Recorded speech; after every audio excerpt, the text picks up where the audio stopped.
नमस्कार साथियों, स्वागत करता हूं आपके अपने YouTube चैनल पर। हिंदी साहित्य व व्याकरण संबंधी तैयारी के लिए चैनल के साथ ज़रूर जुड़ें, ज़रूर सब्सक्राइब करें साथियों। और व्हाट्सअप नंबर दे रहा हूं आपकी स्क्रीन पर।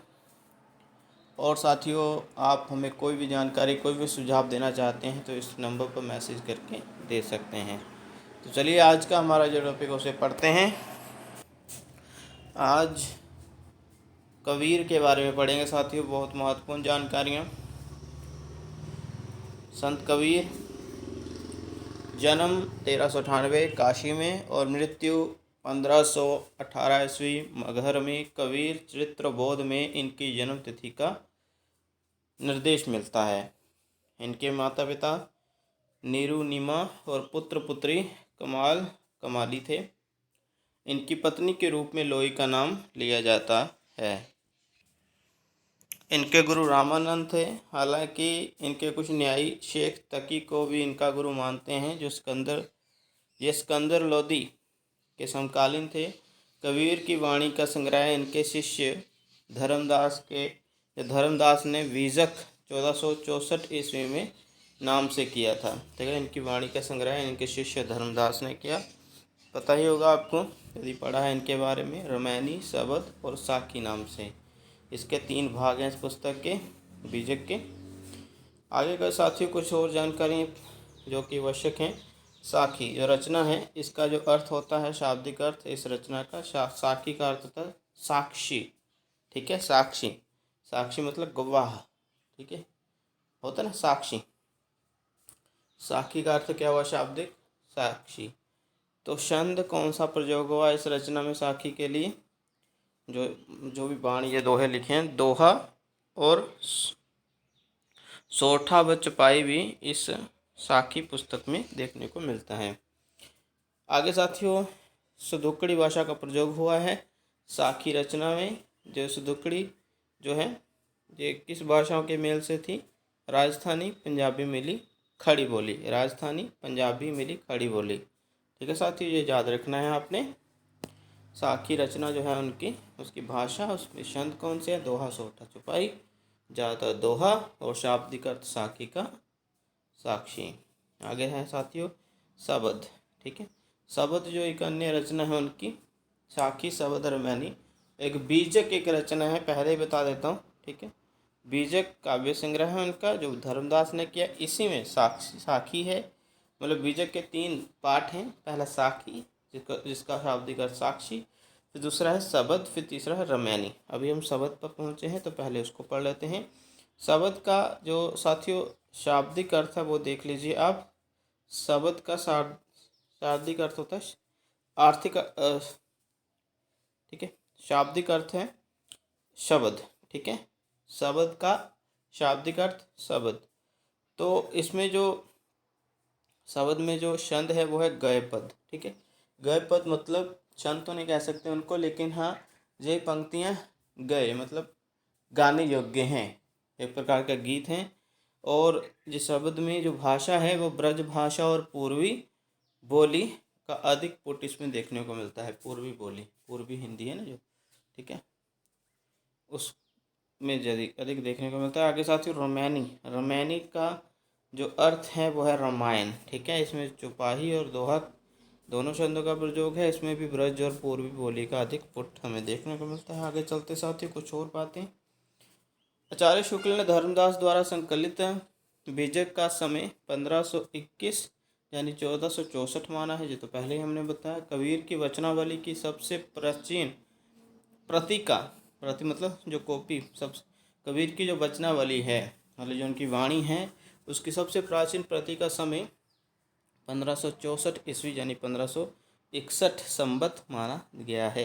ओके, ये याद रखिएगा। बीजक में साखी, शबद, रामायणी संकलित हैं। अधिकांश विद्वान कबीर की इन्हीं 3 रचनाओं को प्रमाणिक मानते हैं। कुछ और ये भी पढ़ लेते हैं साथियों। श्याम सुंदर दास ने कबीर ग्रंथावली का तथा अयोध्या सिंह उपाध्याय ने कबीर वचनावली का संपादन किया, ये याद रखिएगा। कबीर वाणी का सबसे पुराना लक्ष्य गुरु ग्रंथ साहब में मिलता है। शुक्ल जी ने इनकी भाषा राजस्थानी पंजाबी मिली खड़ी बोली को सुधोकड़ी कहा है। श्याम सुंदर दास ने खड़ी बोली राजस्थानी पंजाबी ब्रज और पूर्वी आदि के मिश्रण के कारण इनकी भाषा को पंचमेल खिचड़ी कहा है। अभी साथी जो भी जानकारी मैं दे रहा हूँ, सबसे पहली जानकारी क्या थी कि श्याम सुंदर दास ने कबीर ग्रंथावली का तथा अयोध्या सिंह उपाध्याय हरिओद ने कबीर वचनावली का संपादन किया। ठीक है, ये दोनों एक ही बात है। उन्होंने ग्रंथावली नाम से उनकी रचनाओं का संपादन किया, हरिओद ने कबीर वचनावली के नाम से उनकी रचनाओं का संपादन किया, ये याद रख लेना। और कबीर वाणी का सबसे पुराना साक्ष्य गुरु ग्रंथ साहब में देखने को मिलता है, उनकी वाणी गुरु ग्रंथ साहब में भी है। एक और बात साथी जो आपने गौर करनी है वो क्या है, शुक्ल जी ने इनकी भाषा राजस्थानी पंजाबी मिली खड़ी बोली को सुधुकड़ी कहा है। तो क्या है, सुधुकड़ी किसने कहा है, शुक्ल ने कहा है, रामचंद्र शुक्ल ने कहा है। क्या कहा है कि राजस्थानी और पंजाबी मिली खड़ी बोली ये सुधुकड़ी है। लेकिन श्याम सुंदर क्या बोलते हैं, वो बोलते हैं कि नहीं, खड़ी बोली राजस्थानी पंजाबी ब्रज और पूर्वी आदि के मिश्रण के कारण ही इसे उन्होंने पंचमेल खिचड़ी कहा। तो कबीर की भाषा को एक सुधुकड़ी कह रहा है, दूसरी और श्याम सुंदर दास जो है वो पंचमेल खिचड़ी कह रहा है। तो ये याद रखना है, ठीक है, सदैव याद रखिए उसको। आगे आइन अकबरी जिसे अबुल फजल ने लिखा में कबीर को मुवाहिद कहा गया है। आगे कबीर के उत्तराधिकारी कमाल व धर्मदास थे। अगला कबीर के काव्य में ब्रज भाषा के साथ साथ कहीं कहीं पूर्वी बोली का व्यवहार भी है। पूर्वी बोली जानते ही हैं, पूर्वी हिंदी अवधी वगैरह। अगला है पॉइंट साथियों, श्याम सुंदर दास ने रहस्यवादी कवियों में कबीर को पहले स्थान पर रखा है। श्याम सुंदर दास ने रहस्यवादी कवियों में कबीर को पहले स्थान पर रखा है। रहस्यवाद क्या होता है कि इसने इसके बारे में हम सब प्रस्तुत करें किसी अलग वीडियो में, मेरा वादा रहा साथियों। आगे कबीर के नाम या कबीर के राम रामानंद के राम से भिन्न थे। ये मैं पहले बता चुका हूँ कि हालांकि कबीर ने अपनी कविताओं में हरि शब्द का प्रयोग भी किया है, राम शब्द का भी प्रयोग किया है, लेकिन वो हरि वो श्री कृष्ण को नहीं मानते हैं। राम का प्रयोग किया तो राम वो अयोध्या नरेश दशरथ के पुत्र को नहीं मानते हैं। उन्होंने एक अज्ञात यदि रहस्यवादी परमात्मा को रब कहा है, ब्रह्म कहा है, राम कहा है, हरि कहा है। आगे चलते हैं साथियों, कुछ और बातें। कबीर द्वारा विभिन्न दार्शनिक आधारों से ग्रहित सिद्धांत, ये भी याद कर लीजिए। एक तरफ दार्शनिक आधार हैं, दूसरी ओर ग्रहित सिद्धांत हैं। वेदांत जो दार्शनिक सिद्धांत, इसे अद्वैतवाद भी कहा जाता है, इससे उन्होंने ग्रहित सिद्धांत किया ज्ञानवाद, मतलब ज्ञान जही से प्राप्त किया। आगे सूफी आ जाता है। तो सूफी मतलब इसमें प्रेमवाद, भावात्मक रहस्यवाद, जो सूफी संप्रदाय के सिद्धांत हैं, या जो बोले कि सूफी संप्रदाय की एक प्रकार की विशेषता, तो कहीं न कहीं उनकी वाणी में ये भी देखने को तत्व मिलता है। आगे वैष्णव दर्शन से, वैष्णव फिलोसफी से उन्होंने अहिंसा और प्रपतिवाद को प्राप्त किया। ठीक है, आगे है सिद्धनाथ, और सिद्धों और नाथों से उन्होंने क्या ग्रहण किया, तो ये भी देख लीजिए। जात पात, धर्मभेद, सामाजिक आडंबरों का विरोध किया। ठीक है, जात पात का विरोध किया, धर्मभेद है ना, सामाजिक आडंबरों का विरोध किया, और अंत साधनात्मक रहस्यवाद, जिसे साधनात्मक रहस्यवाद भी कहते हैं, और हठ योग का उन्होंने समर्थन किया। कि ठीक है, सिद्धों और नाथों से क्या मिला उनको, पहले तो जाति पाति विरोध किया उन्होंने, धर्मभेद, सामाजिक आडंबरों का विरोध किया, फिर जो चीज़ें उन्होंने सीखी वो था साधनात्मक रहस्यवाद और हठ योग। योग विद्या में इनका भी विश्वास था। आगे इस्लाम से उन्होंने क्या सीखा, इस्लाम दर्शन से, तो उन्होंने एक ईश्वरवाद, जैसे इस्लाम धर्म कहते हैं ना, एक ही ईश्वर है, अल्लाह में विश्वास रखते हैं वो। ठीक, तो इन्होंने भी वहाँ से एक ईश्वरवाद को प्राप्त किया। आगे चलते साथियों, ये वाली चीज़ें भी बहुत इंपॉर्टेंट हैं। कबीर ने 4 स्रोतों से प्रतीक चुने। ठीक है, जैसे कि अगर आपने पद्मावत पढ़ा है तो वहाँ भी प्रतीक योजना का बहुत ज़्यादा प्रयोग हुआ है। जो भी हमारे जीवन में है, जैसे कि समझ लीजिए मनुष्य है, तो मनुष्य को कोई पात्र का नाम दे दिया जाता है, उसको प्रतीक मान लिया जाता है। ठीक है, जैसे हीरामन तोता पद्मावत में गुरु मान लिया गया है वो, ठीक है। तो एक प्रतीक है, वो गुरु का प्रतीक है वहाँ, है ना। तो कबीर ने 4 स्तोत्रों से प्रतीक बनाए अपनी कविताओं में। ये देख लीजिए, जीवन जगत। अभी जीवन जगत मतलब मनुष्य और जो सृष्टि है इसको किस प्रकार से, ठीक है, जो जीवन जगत है इसको क्या कहा है, क्या कहा है उन्होंने अपनी कविताओं में। एक कहा है बुनकर, बुनकर वो जुलाहे होते हैं जो, कलाल कुम्हार जो घड़ा बनाते हैं, माली पेड़ पौधे रक्षा करने वाले, जहाँ उसको बोने वाले, जब उसको कह सकते हैं कि बीज बोने वाले, किसान, ब्राह्मण, ठाकुर, कायस्थ, मुल्ला, मौलवी आदि सभी जीवन जगत के ही प्रतीक हैं।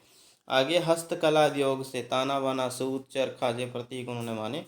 प्रकृति से चकवी चकवा मृग चातक मोती समुद्र नदी जलाशय शंख पतंग ये सब उन्होंने प्रतीक माने। आगे नाथपंथी योगियों से हठ योग के सभी प्रतीक उन्होंने माने। ठीक है साथियों, तो ये कुछ स्रोत आप याद कर लीजिए, जो 4 प्रकार के प्रतीक। आगे कुछ विचार भिन्न भिन्न विद्वानों के उनके संबंध में। हजारी प्रसाद वेदी क्या कहते हैं कि भाषा पर कबीर का जबरदस्त अधिकार था, वे वाणी के डिक्टेटर थे, ये इन्होंने कहा। मस्ट इम्पोर्ट सभी परीक्षाओं के लिए हिंदी की। अगला जो मत है वो रामस्वरूप चतुर्वेदी ने कहा है साथियों, ठीक है। रामस्वरूप चतुर्वेदी का मत भी पढ़ना बहुत आवश्यक है। इसको पढ़ते हैं। क्या कहा जा रहा है कि कबीर की रचना में कितने रंग हैं। अक्खड़ समाज चेता का, ठीक है, अक्खड़ समाज चेतना का, चेता मतलब चेतना, ये जो बोले कि जो समाज में उस वक्त कुरीतियाँ थी, पाखंड था, उसके प्रति चेतना, ठीक है। अक्खड़, अक्खड़ मतलब जो व्यक्ति मुंहफट हो, जो उसके मन में आए वो कह देता है, तो उसी प्रकार की चेतना उनके मन में थी। अक्खड़ समाज चेता का कूट कटोक्तिकार, कटोक्तिकार मतलब कटाक्ष करने वाला, एकदम व्याप विभोर होकर आत्मसमर्पण का, गहरी रहस्य चेतना का, प्रेम के तन में भाव का, चरम वैराग्य का, इन सभी रंगों में उनकी कला सक्रिय है और पूरी तरह संश्लिष्ट। इतना वैविध्य कम रचनाकारों में मिलता है। मतलब ये सब उन्होंने विशेषताएं बता दी कि जो उनकी रचना में, उनकी कविताओं में, उनके दोहो चौपाई सोरठा और गए पदों में देखने को मिलता है।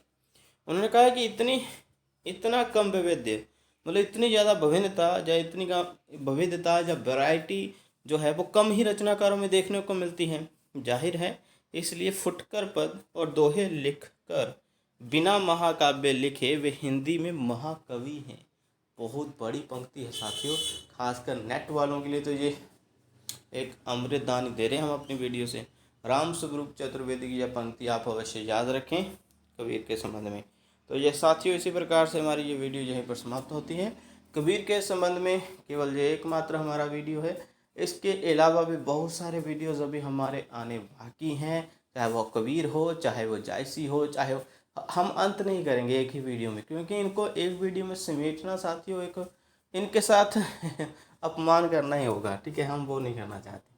जब भी कोई नई जानकारी मिलेगी हम लेकर आएंगे, और भी बहुत सारी जानकारी इनके साथ संबंधित है। अभी तक हम इनके दोहों को बहुत कम पढ़े हैं, दोहों से संबंधित वीडियो भी मिल जाएगी हमारे चैनल पर, ठीक है। तो वो भी हमने कंप्लीट करनी है अभी तक। तो साथियों मिलते हैं अगले वीडियो में, तब तक अपना ध्यान रखिए। धन्यवाद।